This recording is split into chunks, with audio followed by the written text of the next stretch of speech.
লুটপাট। আমরা এই যে ফ্যাসিস্ট শেখ হাসিনার আমলটা যদি আপনি দেখেন তাহলে দেখবেন লুটপাটটা কিভাবে করা হয়েছে।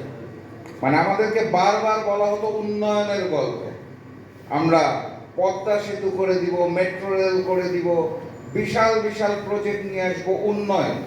এই উন্নয়নের পিছনে যেই খেলাটা ছিল এটা কিন্তু আমরা খালি চোখে দেখতে পেতাম না।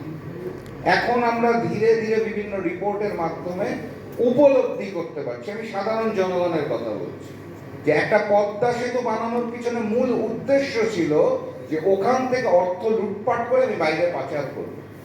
একটা মেট্রো রেল বানানোর উদ্দেশ্য এটা না যে আমি জনগণকে সেবা দিব, উদ্দেশ্য হচ্ছে বানাতে যেই খরচ হয় তার 100 গুণ বেশি খরচ করে আমি অর্থটাকে লুটপাট করবো এবং বাইরে পাচার করবো।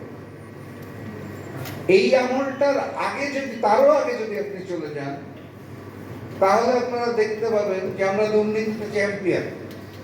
একবার নয়, দুইবার নয়, আমরা বারবার দুর্নীতিতে চ্যাম্পিয়ন।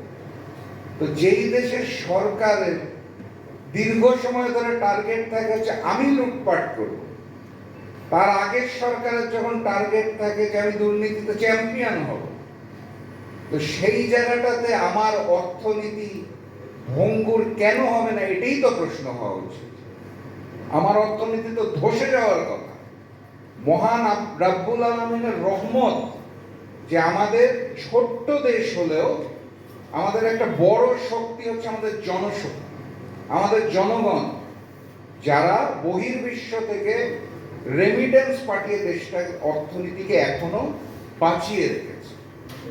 এবং